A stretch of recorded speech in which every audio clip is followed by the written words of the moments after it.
Hello, j'espère que tu vas bien, que tu supportes la canicule actuelle, étant donné que nous sommes tous actuellement des glaçons qui sont en train de fondre. Et à part ça, aujourd'hui, je vais te parler de ma vie de meuf très tatouée, donc on va commencer dès maintenant.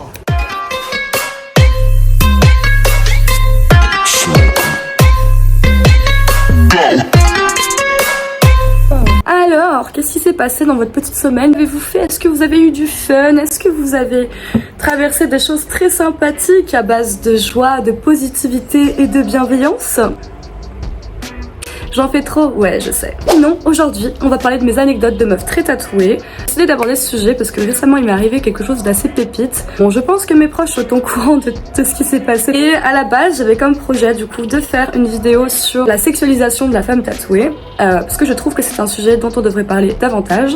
Mais c'est un sujet qui va me nécessiter davantage de recherches. Je vais prendre, du coup, des recherches scientifiques, des recherches sociales, des témoignages aussi de personnes qui sont très tatouées. J'emploie le mot très tatoué parce que quand je parle de personnes très tatouées, je parle de personnes qui ont environ 70 à 99% de tatouages sur le corps, qui du coup sortent des normes sociales davantage, car aujourd'hui, le tatouage se démocratise, sinon je ne travaillerai pas. Hein. Mais c'est pour ça que j'emploie ce qualificatif-là, car c'est important de voir un petit peu qu'aujourd'hui, au niveau de l'esthétique, ça reste un des tabous persistants dans la société actuelle.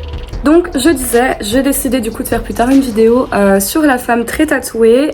J'ai besoin de recherches scientifiques, etc. Et elle viendra bientôt, mais pour l'instant je me sens pas assez légitime de la faire, car je vais pas me baser que de mon expérience personnelle pour faire cette vidéo, ce qui est complètement dommage je trouve sur un sujet aussi complexe. Je vais prendre plutôt en considération du coup des études scientifiques, des études sociales, scientifiques je sais pas vraiment si ça peut m'aider mais who knows, des études sociales, des études quelconques pour faire cette magnifique vidéo du coup qui sortira je pense dans quelques mois, donc n'hésitez pas à me dire en commentaire si ça vous branche comme idée. Dans tous les cas c'est prévu, mais si jamais il y en a que ça branche davantage, n'hésitez pas à me faire savoir du coup. Avant de regarder cette vidéo, n'hésite pas à t'abonner à ma petite chaîne, lâche ton meilleur like si tu as envie de m'encourager, puis n'hésite pas à me donner ton avis à la fin de la vidéo. Allez, je te laisse avec les petites anecdotes.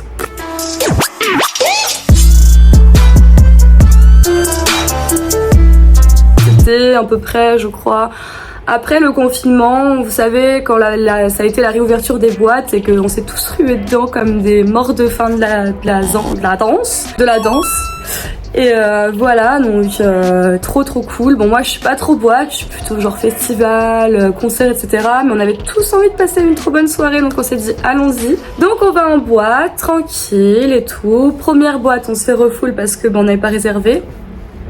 Genius. Et voilà, du coup, pas de chance. Donc, on se rabat sur une boîte un peu plus dite mainstream. Quand je dis mainstream, c'est-à-dire qu'il passe de la musique un petit peu actuelle, etc.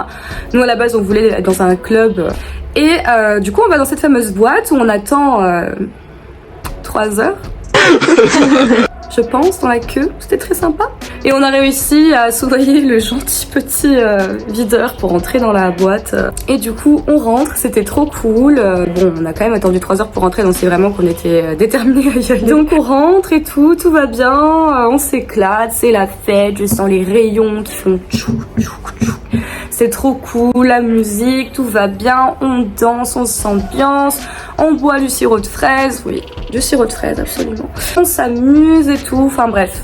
Et en fait, faut savoir, ce jour-là, alors, petite parenthèse, je ne précise pas ma tenue pour justifier les actions qui vont m'arriver par la suite, mais juste pour vous dire à quel point on voyait mes tatouages, puisque c'est le thème de la vidéo, voilà. Donc j'avais une tenue à peu près comme celle-ci. Je crois que j'avais pas encore mes tatouages sur le chest, j'avais que lui, voilà. Du coup, bon, il est quand même assez visible, hein. J'avais juste mes branches là, pas les mandalas, mais juste le mandala du haut et les 2 fleurs sur le côté.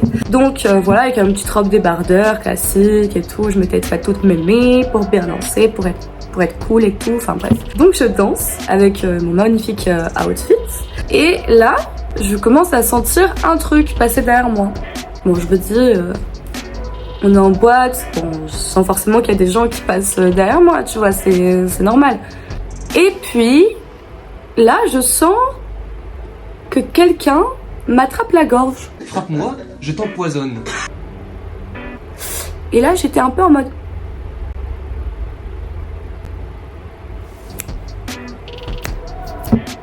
j'ai pas compris, tu vois. Je me suis dit, c'est une tentative d'agression, tu veux te retrouver à terre? Oui, je fais la meuf.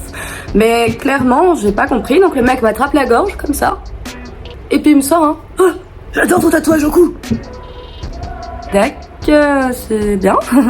Si tu pouvais ne pas m'attraper la gorge, ce serait encore mieux. Rien dit sur le coup. Ne vous shamez pas, hein, si vous ne réagissez pas. J'ai envie de vous dire, quand il vous arrive des trucs comme ça, t'es tellement stupéfait de ce qui vient de t'arriver, ce qui était du coup ma situation, que tu sais pas comment réagir en fait. Tu te dis mais what the fuck en fait, genre tu te fais attraper la gorge parce que le mec aime bien ton tatouage. Je sais pas.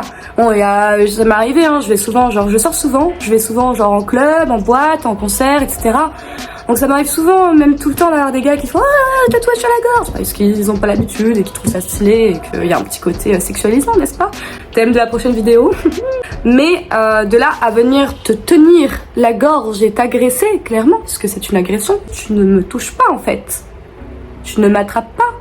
Ça s'appelle le respect, la bienséance.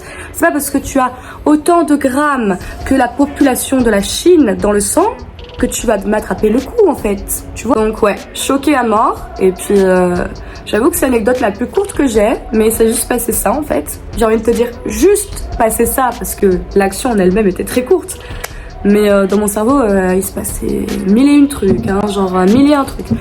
J'étais genre, ah oui, d'accord, c'est cool, j'aime la vie.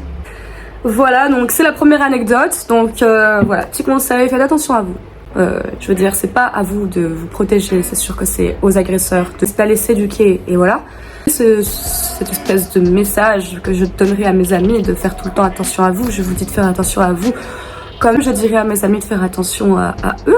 Mais soyons d'accord que la morale de cette histoire n'est pas de faire attention à vous, c'était juste une petite banalité comme ça, mais juste que les mecs là, parce que particulièrement souvent c'est les mecs qui ont envie de pécho parce que t'as des tatouages et que ça te donne une excuse pour aller pécho ou faire la discussion, qui vont venir t'attraper le cou, sachez que c'est dégueulasse et que ça ne se fait pas. Le monde se porte mieux sans individus néfastes comme vous, sachez-le. Allez, cœur. Allez, deuxième anecdote.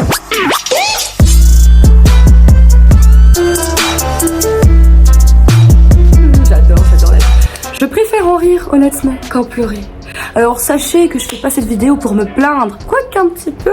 Et j'ai juste envie de faire aussi prendre conscience aux gens qui ont potentiellement eu des actions similaires, bien que j'espère que j'en ai pas dans les personnes qui me regardent, que ça peut être très difficile à vivre. Ou alors tout simplement aux personnes qui adorent les physiques de... attention, hein, je ne me prends pas pour n'importe qui, mais vu que j'ai beaucoup de tatouages, c'est pour ça que je dis ça. De Incat Girl, de meuf qui a plein de tatouages, etc. va aussi vous faire prendre conscience que cette image-là, on peut voir sur internet de meufs hyper tatouées. Je parle de meufs parce que je suis une femme et que je me réfère à mon expérience, hein, c'est pour ça que je dis ça. Donc cette image de fille sur les réseaux sociaux qu'on peut romantiser, qu'on peut idolâtrer, contient son lot de dégueulasseries incroyables. Et que franchement, c'est triste hein, de dire ça, mais si on me donnait l'opportunité de n'avoir aucun tatouage une journée pour être tranquille, je la saisis direct. Alors j'entends déjà venir, tu t'en fous, tu les ignores, tu fais ce que tu veux. Mais je suis d'accord avec vous. Le 3/4 du temps, les gens qui me font des réflexions, j'en ai rien à péter. Et quand ça vient directement t'agresser, venir dans ton champ personnel te faire chier, là, c'est plus dur. C'est trop facile de dire tu t'en fous. Bien sûr que oui, j'aimerais bien m'en foutre. Mais si un mec qui vient me saisir la gorge, tel moi qui vient prendre ma meilleure bouteille de Schweppes après une journée où j'ai pas bu de la journée, tu flippes. Donc bref, assez de tergiverser chez la prof de français. Deuxième anecdote, allez boum boum. Donc la deuxième anecdote, c'est plus par rapport du coup au piercing. Donc moi, j'ai que le septum. Mais à l'époque, je vous mets une petite photo si j'en retrouve une juste là. J'étais comme ça, donc j'avais le snakebite et j'avais le médusa. Donc si jamais je vous mets des petites inspirations aussi par ici pour vous montrer un petit peu l'assemblage que ça fait. Et je crois que j'avais aussi le septum, donc j'avais un joyeux bazar sur ma tête, voilà, c'était très cool. Et j'avais 17 ans, donc du coup on était en sortie scolaire avec mon école, tranquille, on allait à Paris, pardon. Et on était en sortie pour l'histoire de l'art, si vous voulez tout savoir. Et on était allé à la Philharmonie, du coup, donc c'était très cool, on avait passé un trop bon moment, je me rappelle, c'était trop mignon. On avait fait la petite visite et tout, on avait vu un concert, enfin franchement trop bonne expérience, trop cool. On avait un temps mort où on pouvait bouffer tranquille et tout, et après on devait aller voir le concert et hop hop hop. Du coup moi je sais plus ce que je faisais, et je crois que j'étais allée juste jeter des trucs à la poubelle, voilà. Parce que je suis quelqu'un de propre et de civilisé. Et du coup, bah, j'étais avec mes potes et du coup, comme j'étais allée jeter des trucs, j'étais toute seule. Donc à un moment, du coup, je rencontre cet homme vient à ma rencontre, donc c'était visiblement un mec qui devait malheureusement traîner dehors, etc. Je suis pas sûre, mais je crois que par rapport à comment il était, etc., je pense qu'il avait visiblement beaucoup bu. Sachant que moi, je rappelle, j'avais 17 ans. Et il commence à venir me parler et me demander une clope. Du coup, à l'époque, je fumais et c'est mal. Je lui avais donné une clope parce qu'à l'époque, j'avoue que je donnais des clopes à tout le monde. Il donne sa clope et tout, il me dit merci et tout, trop sympa. Je dis, oh, bah t'inquiète, pas de soucis. Du coup, il commence à me regarder et il me dit c'est cool tes piercings et tout. Je dis merci, c'est gentil.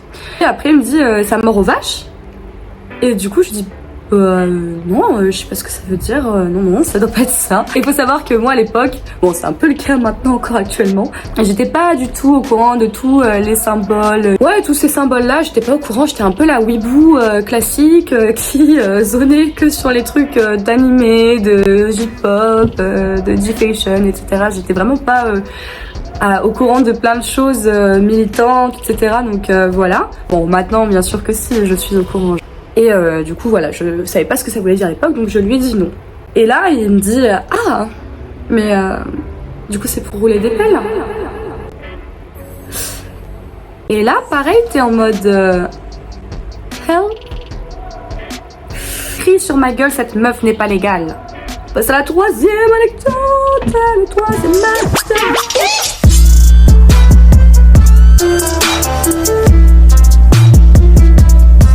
Du coup, troisième anecdote et meilleure anecdote selon moi, c'est l'anecdote qui m'a donné envie de faire cette vidéo, donc je pense que ça va être la plus longue. Ça commence tout simplement, on était, je sais plus, vendredi, quelque chose comme ça. Je suis tatoueuse, du coup pour ceux qui sont pas au courant, j'ai mon petit commerce dans un centre-ville et du coup je venais finir ma séance avec une cliente. On a fait un magnifique tatouage, d'ailleurs je vous le mets juste là. Si vous avez la ref, mettez-la en commentaire. Ça montrera que vous êtes des vrais connaisseurs de manga. Et du coup, je venais finir son tatouage et du coup, on va se poser dans cet endroit-là avec mes clients en fin de séance quand je les ai bien torturés. Non, je rigole, je suis gentille. Cliente, on discute, on parlait de nos meilleurs trucs de manga, d'anime, etc. On se racontait plein de trucs et tout, c'était trop bien, franchement, pendant que son bras était en train de dérougir grâce à la Hustle Butter. Sponsorisez-moi. Sponsorisez-moi. Merci. Et puis, là, je vois une meuf au loin que je connais pas, me semble-t-il, qui commence à me dire bonjour. Donc je fais bonjour. Et je me dis c'est qui? Du coup, je lui dis quand même bonjour par politesse parce que quand t'es dans une rue, tu sais, les commerçants et tout, tu leur dis bonjour par défaut. Donc je me suis dit c'est soit une personne que j'ai tatouée et j'ai peut-être dû la tatouer pendant la crise du Covid et que du coup je me rappelle pas de sa tête parce qu'il y avait le masque. Peut-être que c'est une amie de la famille. Par défaut, je lui dis bonjour et puis la politesse oblige, je te réponds un bonjour quoi. Et puis là, du coup, je vois qu'elle commence à me faire. Du coup, je me dis, ouais, tu veux quoi? Elle voit que je fais le regard perplexe, celui-là. Et du coup, elle commence à refaire. Je dis, je sais pas, elle essaie d'invoquer le dieu de la pluie pour qu'on ait moins chaud. Voyant que je comprends toujours pas ce qu'elle veut dire, elle se rapproche carrément. C'est-à-dire qu'elle devait sûrement être en train de rentrer chez elle pour, voilà, et finir le travail et rentrer chez elle. Puis là, elle se rapproche du coup dans ma direction. Et elle vient carrément me voir. Ok, donc je me dis, bah ça se trouve, franchement, je la connais, tu vois. En plus, elle était souriante et tout. Donc elle me dit bonjour, je lui dis bonjour. Et du coup, donc elle me dit bonjour et puis elle me dit, ah waouh, vous avez beaucoup de tatouages, hein? Je fais, bah ouais, bien vu. Bien vu, t'as 10-10, hein, oui, j'en ai beaucoup, ouais. Elle me dit, mais vous allez pas regretter? J'ai dit bah écoutez, je pense que si je les ai fait comme d'habitude, c'est que je vais pas les regretter. Donc en gros, si tu veux, la meuf pendant, je crois, un quart d'heure, alors que ma cliente était à côté, je le rappelle, s'est sentie légitime de faire un détour sur sa route pour venir me dire que c'était dommage que j'avais trop de tatouages, parce que j'avais une belle peau, que j'en avais beaucoup, Déjà, je commençais un petit peu à les avoir là, tu vois. Quand elle a commencé à me lâcher le « vous en avez beaucoup, mais c'est trop ». Puis surtout, j'étais assez choquée et triste pour elle aussi de me dire que tu n'as rien de mieux à foutre. Faire un écart sur ta route pour rentrer chez toi, pour venir dire à une parfaite inconnue « t'as trop de tatouages, toi. Vraiment. » Comme si moi, demain, j'allais dans la rue, puis du coup, je vais voir un gars qui a un t-shirt rouge. J'aime pas, admettons, le rouge. Je vais venir le voir et je fais mais...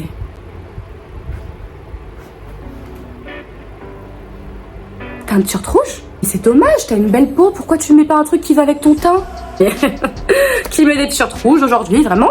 Parce que lorsqu'elle a commencé à me dire que j'en avais trop, je l'ai vraiment stoppé net et je lui ai dit que ça ne se faisait pas. Ça paraît complètement incongru de faire ça. Je sais pas, moi, va rejoindre ta famille, ton chat, ta poule qui t'attend, j'en sais rien. Enfin, passe un bon moment avec eux plutôt que d'ennuyer une honnête commerçante. Et même si j'étais pas commerçante, ennuyer une honnête personne qui ne t'a rien fait, qui ne t'a surtout rien demandé.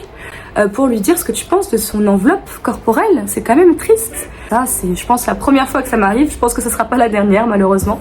Mais du coup, je trouvais que c'était sympa de vous le raconter, juste pour vous montrer un petit peu quel genre d'expérience on peut subir. Et encore, ça, c'est vraiment juste un rikiki morceau de ce que je peux vivre tous les jours. Et je tiens juste à faire passer, du coup, mon petit message. Si jamais, toi, tu as du mal avec la diversité, essaye de t'éduquer.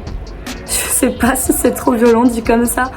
On est plusieurs milliards d'êtres humains sur Terre. Je crois qu'on est presque 8 milliards sur Terre. Forcément, on se ressemble tous pas. Et c'est normal et c'est tant mieux, tu vois. Si jamais vous avez envie de parler tatouage avec des gens qui en ont beaucoup, que c'est vraiment quelque chose qui vous passionne, que vous avez plein de questions, etc. Je sais pas, attendez que le sujet se présente à vous. Il y a forcément des moments où vous allez croiser des personnes en soirée, dans des lieux justement où on est là pour sociabiliser, pas forcément dans la rue. Qui vont parler ou qui vont prendre le temps de vous expliquer 2-3 petites choses. Mais quand on marche dans la rue, on a juste envie de marcher bien souvent.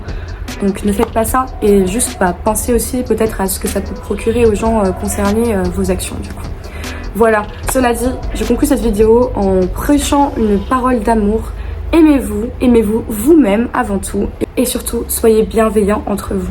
On perd tellement de temps vraiment à déverser de la haine. Le monde est tellement difficile que si on perd du temps inutilement à se tirer dans les pattes, c'est vraiment trop difficile.